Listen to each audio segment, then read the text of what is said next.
Nagendra, thank you for the updates. ఇక మొత్తం మీద బండి భగీరథ్ కేసులో భిన్న వాదనలు గందరగోళానికి దారితీస్తున్నటువంటి పరిస్థితి. లాయర్ల సమక్షంలో పోలీసులకు అప్పగించామని కేంద్ర మంత్రి బండి సంజయ్ చెబితే పోలీస్ కమిషనర్ రమేష్ రెడ్డి మాత్రం దానికి భిన్నమైన ప్రకటన ఇచ్చారు. భగీరథ్ను అరెస్ట్ చేశామని సైబరాబాద్ సిపి రమేష్ రెడ్డి చెప్తూ ఉన్నారు.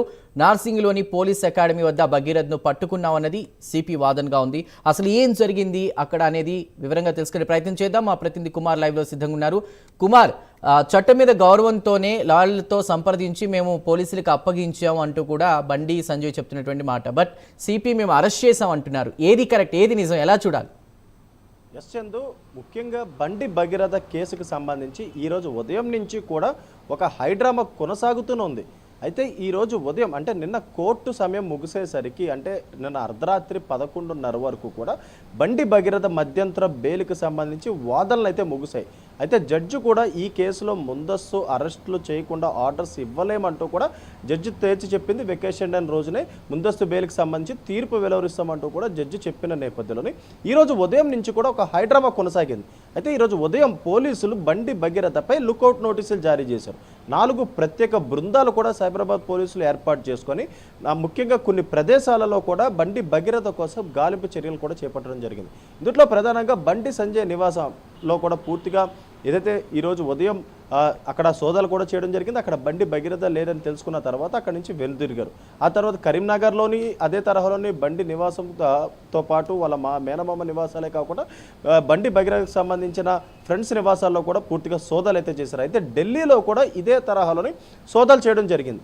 అయితే ఈ కొద్దిసేపటి క్రితమే ఇటు పేట్ బషీరాబాద్ పిఎస్లోని తన కొడుకుని ఏదైతే పోలీసు ఎదుట హాజరుపరిచామో కుటుంబ సభ్యుల నేపథ్యంలోని, అలాగే మరొక పక్క లాయర్లు సమక్షంలోని బండి భగీరథను పోలీస్ స్టేషన్లో అప్పగించామంటూ కూడా బండి సంజయ్ ఏదైతే బహిరంగంగా ఆయన అయితే ప్రకటించడం జరిగింది. అయితే ఈ ప్రకటనలో కూడా చాలా కీలకమైన అంశాలు కూడా బండి సంజయ్ కూడా ప్రస్తావించారు. ముఖ్యంగా అందరూ కూడా చట్టానికి లోబడే ఉండాల్సిన పరిస్థితి ఉంది.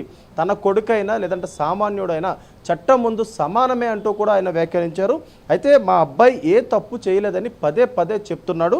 అయితే వాస్తవానికి ఫిర్యాదు రాగానే ఆయనను స్టేషన్లో అప్పగిద్దాం అనుకున్నా, కానీ లాయర్లు సంప్రదించి మా వద్ద ఉన్న ఆధారాలు వాళ్ళకైతే ఇవ్వడం జరిగింది.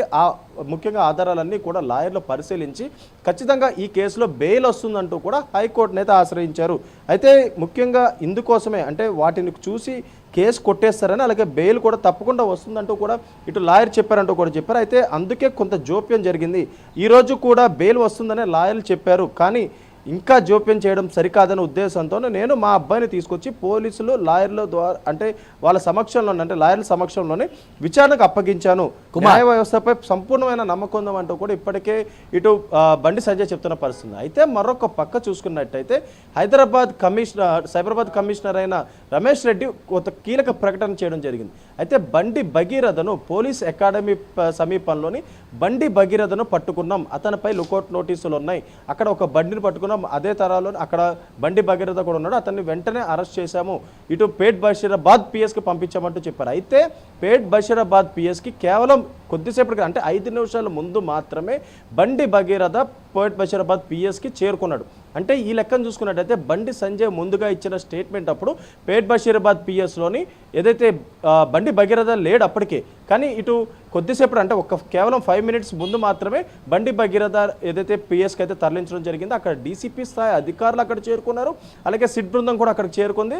ఈ నేపథ్యంలో ఇటు కమిషనర్ కూడా ఇదే ప్రకటన విడుదల చేశారు. అయితే పోలీస్ అకాడమీ దగ్గర మాత్రమే బండి సంజయ్ని పట్టుకున్నామంటూ కూడా పోలీసులు కూడా ప్రస్తుతం చెప్తున్న పరిస్థితి అవుతుంది. అయితే ఇందులో ఎంతవరకు నిజం ఉన్నది అనేది అయితే ఇంకా కాసేపటికి మనకి క్లారిటీ వచ్చే అవకాశం అవుతుంది. అయితే బండి సంజయ్ కుమార్ అంటే ఇలాంటి హై ప్రొఫైల్ కేసుకి సంబంధించి ఒక రాజకీయ నాయకుడి కొడుకు ఉన్న ఈ కేసుకి సంబంధించి కూడా ఏ విధంగా చూడాలి? రాజకీయ కుట్ర ఉంది అంటూ కూడా ఆయన చెప్తున్నప్పటికీ కూడా దీనికి సంబంధించి చూస్తే మనం ప్రభుత్వం ఒక సిట్ కూడా ఏర్పాటు చేసింది. సో ఇప్పుడు ఏమంటారు, దీన్ని ఎలా చూడాలి? అందులో రాజకీయ కుట్ర ఉన్నది అనేది వాస్తవం కాదా? ఎస్ చందు, అయితే ఈ కేసులో ఇది ఒక పోక్సో కేసు. అయితే మైనర్ బాలికపై లైంగిక వేధింపులు కావచ్చు, అసభ్య ప్రవర్తన కావచ్చు, లేదంటే మైనర్ బాలికను తాకినా సరే పోక్సో కేసు అయితే ఖచ్చితంగా నమోదవుతుంది. ఇవన్నీ సెక్షన్లన్నీ కూడా పోక్సో కేసులోకి వస్తాయి. అయితే ఈ కేసు తీవ్రత కూడా చాలా ఎక్కువ ఉంటుంది. అయితే ఈ కేసులోని హై ప్రొఫైల్ కేసు అయినా సరే లేదా ఒక సామాన్యుడికి అయినా సరే ఒకే రకంగా శిక్ష ఉంటుంది, అలాగే పోలీసుల తీరు కూడా అదే తరహాలో ఉంటుంది. అయితే ఈ కేసులోని మే 8వ తారీఖున ఏదైతే ఈ పోక్సో కేసు నమోదైంది, అయితే అప్పటి నుంచి కూడా బండి భగీరథ అప్ స్కాండ్లో ఉన్నారు. అయితే మే 8వ తారీఖున ఎప్పుడైతే కేసు నమోదైందో వెంటనే కరీంనగర్లో కూడా హనీ ట్రాప్ కింద బండి భగీరథ ఒక కేసు అయితే నమోదు చేశారు. సో ముఖ్యంగా తనని డబ్బులు డిమాండ్ చేశారని, డబ్బులు ఇవ్వకపోవడంతోనే తనపై ఇలాంటి కుట్రలు చేస్తున్నారంటూ కూడా బండి భగీరథ చెప్పాడు. అయితే కేంద్ర హోంమంత్రి స్థాయిలో అంటే కేంద్ర మంత్రి స్థాయిలోని బండి సంజయ్ కూడా ఉన్నారు. అంటే ఒక హై పర్సన్ అంటే హై ప్రొఫైల్ హై పర్సన్కి సంబంధించిన కొడుకు కాబట్టి ఈ కేసులోని ఆచితూచి అడుగులు వేయాలంటూ కూడా ప్రభుత్వం భావించింది. అయితే ముందుగానే ఆ పిల్ల అంటే ఆ మైనర్ అంటే అమ్మాయి మైనరా కాదా అనేది స్పష్టం చేసుకోవడానికి కొద్ది సమయం తీసుకున్నారు. అయితే ఆ తర్వాత ముఖ్యంగా నరేంద్ర మోడీ హైదరాబాద్ పర్యటించారు. అదే సమయంలో 10,000 మంది పోలీసులు బందోబస్తులో ఉన్నారు. సో కొద్దిగా లేట్ అయింది. అయితే తర్వాత దీనిపై ప్రభుత్వం సిట్ ఏర్పాటు చేసింది. దీనిపై లోతైన దర్యాప్తు చేయాలంటూ కూడా డీసీపీ స్థాయి అధికారిని కూడా ఈ సిట్లో ఏర్పాటు చేయడం జరిగింది. అయితే ముఖ్యంగా సిట్ అధికారులు కూడా అప్పటి నుంచి కూడా ప్రతి ఏదైతే మైనర్ బాలిక ఇచ్చిన ఆధారాలన్నీ కూడా అంటే మైనర్ బాలిక తల్లి కూడా చాలా ఆధారాలు అయితే సమర్పించింది. వాటన్నిటిని కూడా పూర్తిగా వెరిఫై చేశారు. అంటే గత సంవత్సరం 2025లోని ముఖ్యంగా ఆ పల్లెపై అంటే మైనర్ బాలికపై 3 సార్లు ఇక్కడ లొంగుబాట లేదంటే అరెస్టా అనేది సిపిఐ మళ్ళీ వెల్లడించే అవకాశం ఉందా? ఒక ప్రెస్ మీట్ పెట్టి అట్లా ఏదైనా బయటకు వచ్చే అవకాశం ఉందా? అయితే ముఖ్యంగా చందు ఈ కేసులోని ఇది ఒక పోక్సో కేసు, మైనర్ బాలిక కేసు కాబట్టి ప్రెస్ మీట్ పెట్టే అవకాశం అయితే ఇప్పుడైతే లేదు. ఎందుకంటే ఈ కేసులోని బండి భగీరథని కొద్దిసేపటి క్రితమే ఇటు పోలీసులు అరెస్ట్ చేశారు కాబట్టి ఇప్పుడు నేరుగా పేట్ బషీరాబాద్ పిఎస్కి తరలించారు. అయితే అక్కడ గవర్నమెంట్ డాక్టర్ని కూడా పిఎస్కి కొద్దిసేపటి క్రితం అక్కడికి తీసుకురావడం కూడా జరిగింది. అయితే పిఎస్లోనే బండి భగీరథకు ఏదైతే వైద్య పరీక్షలు నిర్వహిస్తారు, వైద్య పరీక్షలు నిర్వహించిన తర్వాత నేరుగా మేడ్చల్ కోర్టు జడ్జి ఇంటి దగ్గరికి అయితే తీసుకెళ్తారు. అయితే ఈ కేసులు అంటే ఇలాంటి కేసులో ముఖ్యంగా అత్యవసర కేసులన్నీ కూడా జడ్జి ఇంటి దగ్గరికే తీసుకెళ్లి జడ్జి ఎదుట ముందు హాజరుపరుస్తారు. అయితే ఇదే తరహాలో ఇప్పుడు బండి భగీరథను అక్కడ పోలీస్ స్టేషన్లో వైద్య పరీక్షలు ముగిసిన తర్వాత అక్కడి నుంచి నేరుగా ఏదైతే జడ్జి ఇంటికైతే తీసుకెళ్తారో జడ్జి ఇంటికి తీసుకెళ్లి జడ్జి ముందు హాజరుపరుస్తారు. అయితే ఈ కేసులో మొదటగా 14 రోజులు రిమాండ్ అయితే విధించడం జరుగుతుంది. ఆ తర్వాత జడ్జి ఇంటి దగ్గర నుంచి నేరుగా ఏదైతే జైలుకైతే తీసుకెళ్తారు. అయితే ఈ కేసులోని ప్రెస్ మీట్ పెట్టే అవకాశం అయితే లేదు. అయితే ఇప్పటి వరకు కూడా కొద్దిసేపటి క్రితం ఇటు కమిషనర్ కూడా బండి భగీరథను అరెస్ట్ చేశామని ఏదైతే అఫీషియల్గా చెప్పడంతో ముఖ్యంగా ఇప్పుడు బండి సంజయ్ తన కొడుకుని తీసుకెళ్లి పోలీసులకు అప్పగించారా లేదంటే కమిషనర్ సంబంధించి ఏదైతే పోలీసులే బండి సంజయ్పై ఈరోజు లుక్అవుట్ నోటీసులు జారీ చేశారు కాబట్టి అదే తరహాలో గాలింపు చర్యలు ఈరోజు ఉదయం నుంచి జరుగుతుంది కాబట్టి ముఖ్యంగా పోలీసులే అరెస్ట్ చేశారనేది అయితే ఒక సందిగ్ధంలో ఉంది. ముఖ్యంగా ఇక మొత్తానికి బండి భగీరథ అయితే అరెస్ట్ అయితే అవ్వడం జరిగింది. ప్రస్తుతం పేట్ బషీరాబాద్ పిఎస్ కూడా తీసుకెళ్ళడం జరిగింది. అయితే వైద్య పరీక్షలు ఇంకా కొనసాగిన తర్వాత జడ్జి ముందు హాజరుపరుస్తారు.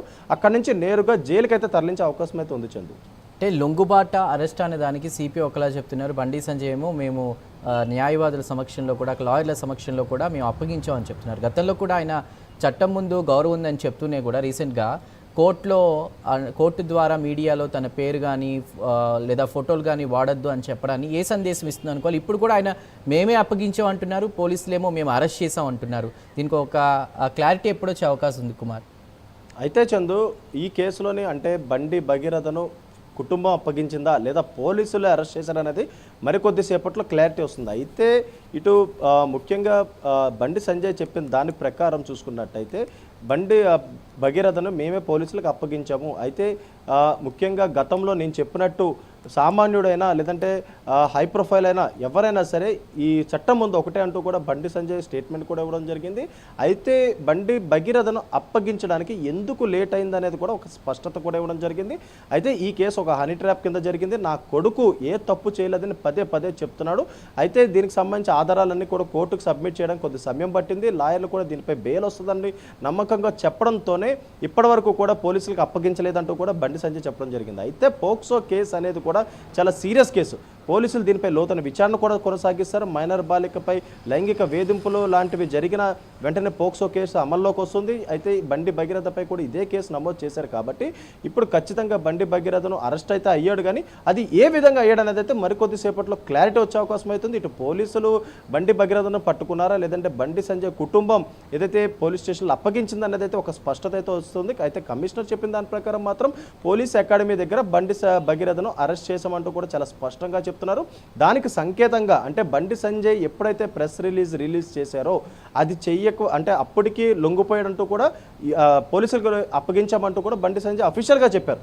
కానీ మనం ముఖ్యంగా పోలీస్ స్టేషన్లో చూసుకున్నట్టయితే కొద్దిసేపటి క్రితం అంటే కేవలం 15 నిమిషాలు ముందునే బండి భగీరథ ఆ పిఎస్కి అయితే రావడం జరిగింది. అది కూడా పోలీస్ వెహికల్స్లో తీసుకొచ్చారు. 4 పోలీస్ వెహికల్స్లోని ముఖ్యంగా బండి భగీరథను పేట్ బషీరాబాద్ పిఎస్కి అయితే తీసుకొచ్చారు. అయితే ప్రస్తుతం వైద్య పరీక్షలు ఇంకా కొనసాగుతున్నాయి. వైద్య పరీక్షలు తదనంతరం జడ్జి ముందు హాజరుపరుస్తారు. ఆ తర్వాత ఏదైతే బండి భగీరథను జైలుకి కూడా తీసుకెళ్లే అవకాశం అవుతుంది. అయితే జైలుకి తీసుకెళ్లిన తర్వాత కస్టడీ పిటిషన్ కూడా దాఖలు చేస్తారు. ఎందుకంటే ఈ కేసు చాలా హై ప్రొఫైల్ కేసు, అలాగే మరొక పక్క చాలా లోతైన దర్యాప్తు జరగాల్సి ఉంది. ప్రభుత్వం కూడా ఒక సిట్ని ఏర్పాటు చేసింది కాబట్టి ఖచ్చితంగా కస్టడీ పిటిషన్ వేస్తారు. కస్టడీ పిటిషన్ వేసి బండి భగీరథను అదుపులోకి తీసుకొని ఈ కేసులో లోతైన దర్యాప్తు చేస్తారు. అయితే బండి భగీరథ చెప్పిన దాని ప్రకారం ఇది ఒక హనీ ట్రాప్ అంటూ కూడా వాళ్ళు చెప్తున్నప్పటికీ కూడా ముఖ్యంగా చాలా ఆధారాలన్నీ కూడా బాలిక తల్లి కూడా పోలీసులకు అయితే ఇవ్వడం జరిగింది. దాన్ని స్పష్టంగా పోలీసులు కూడా ఎంక్వైరీ చేశారు.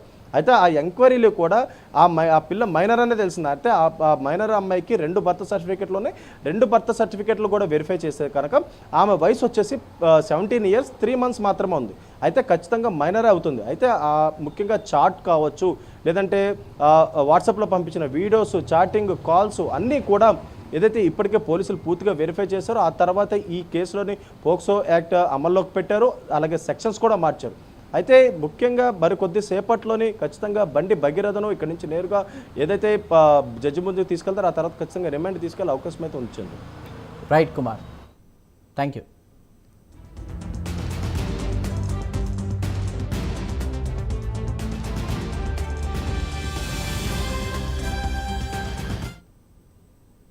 రైట్, ప్రైమ్ నైన్ స్క్రీన్ పై మనం చూస్తూ ఉన్నాం. బండి భగీరథ్ కేసులో ప్రస్తుతం భిన్న వాదనలు గందరగోళానికి గురి చేస్తున్నటువంటి పరిస్థితిని మనం చూస్తున్నాం. ఒకవైపు బండి సంజయ్ ఏమో చట్టం మీద గౌరవంతో బండి భగీరథ్ను తన కొడుకును లాయర్ల సమక్షంలో పోలీసులకు అప్పగించామని చెప్తున్నటువంటి పరిస్థితి. ఇక పోలీస్ కమిషనర్ రమేష్ రెడ్డి మాత్రం దానికి భిన్నమైన ప్రకటన ఇచ్చారు. భగీరథ్ను అరెస్ట్ చేశామని సైబరాబాద్ సిపి రమేష్ రెడ్డి చెప్తున్నారు. నార్సింగిలోని పోలీస్ అకాడమీ వద్ద భగీరథ్ను పట్టుకున్నామన్నది సిపి వాదనగా కనిపిస్తుంది.